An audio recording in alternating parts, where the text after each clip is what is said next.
여러분 안녕하세요. 노태우 산부심장입니다.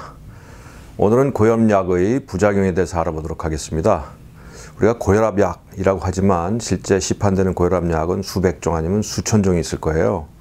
근데 이 약들은 대개 작용에 따라 가지고 크게 이제 대분을 해서 분류를 하게 됩니다. 뭐 5가지 아니면 6가지 정도로 분류를 하게 되는데 그 분류된 종류에 따라서 작용하는 분야와 또 부작용도 유사성을 가지고 있기 때문에 이 고혈압약을 분류를 하면서 거기에 따른 부작용을 한번 같이 알아보도록 하겠습니다. 우선 첫 번째는 이뇨제예요. 이뇨제는 아마 고혈압약 중에서 역사가 가장 긴 약으로 생각이 되는데, 이뇨제를 통해서 몸 안에 과도한 체액량을 줄이게 되는 거죠. 그러면서 전해질도 같이 빠져나가는데, 전해질이라고 그러면은 우리가 잘 알고 있는 나트륨이온, 또 칼리, 포타슘이온 같은 게 이제 빠져나가게 됩니다. 그래서 수분이 빠져나가고 또 이런 그 전해질이 빠져나가기 때문에 사람이 좀 기력이 떨어지고 노곤하고 이런 일이 생기는 수가 많아요, 부작용으로. 또 거기에 더해가지고 이 나트륨이온이 과다하게 빠지게 되면은 저나트륨 혈증이 생기면서 기력이 떨어질 뿐만 아니라 약간 정신도 혼미해지는 그런 경우도 있을 수 있어요. 또 포타슘이온, 칼리, 포타슘이온이 빠지게 되면 근육 경련 같은 게 올 수도 있고요.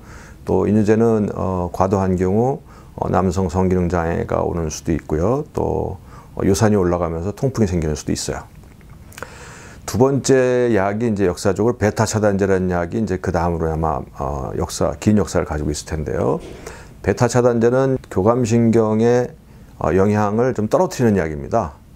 그래서 교감신경이 흥분이 되게 되면은 심박수가 올라가고 혈압이 올라가는데, 그 영향을 떨어뜨리기 때문에 혈압도 떨어지면서 맥박도 떨어지는 이런 일이 생기는데, 적절하게 떨어지는 경우면 괜찮은데 간혹 이게 좀 과도한 경우가 있어요. 그래서 심장 박동수가 지나치게 떨어지게 되면 그것 때문에도 어지러울 수가 있습니다. 그 다음에 또 한 가지 이제 이 천식을 좀 악화시킬 수 있고요. 또 일반적으로 많은 고혈압약들이 가지고 있는 남성의 발기부전도 좀 일으킬 수 있고, 또 이 약은 특별하게 수면장애가 올 수도 있어요.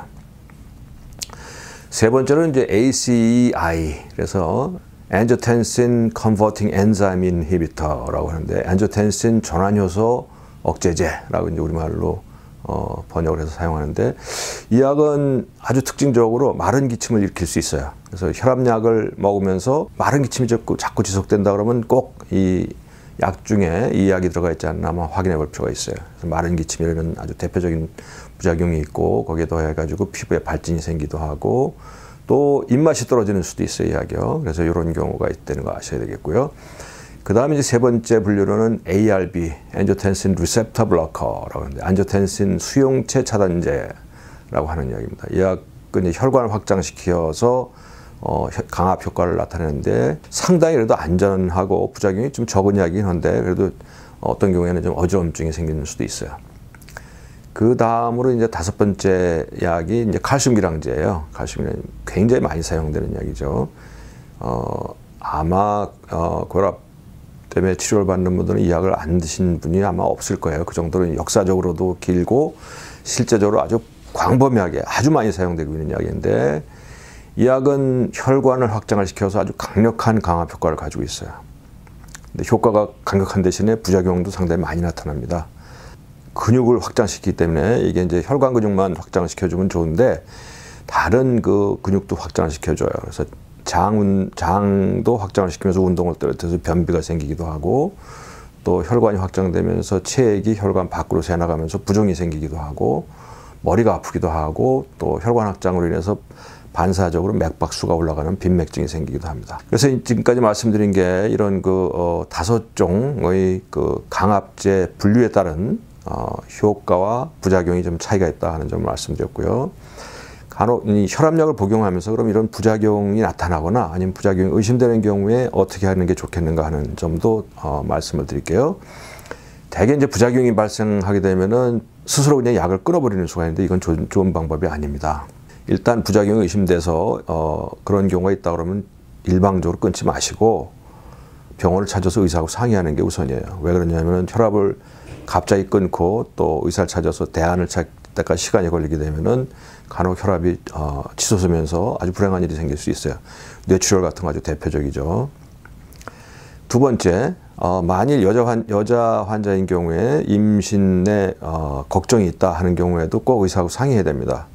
간혹 약물 중에서 ACE 이니비터나 ARB 같은 경우는 임신에 악영향을 주는 수가 있어요. 그래서 이런 경우는 꼭 약을 변경해야 되고요. 그 다음이 세 번째, 당뇨병 환자에서 인슐린 치료를 하고 있거나 이런 경우에 고혈압 약을 선택하는 데 있어서 상당히 조심해야 돼요. 특히 이뇨제나 베타 차단제 같은 경우는 혈당을 올리는 경향이 있고, 특히 베타 차단제는 인슐린을 맞아서 저혈당이 왔을 때 저혈당으로 나타나는 증상을 마스크할 수가 있기 때문에 주의를 해야 됩니다. 그래서 이런 거 좀 관심 깊게 봐야 되고요.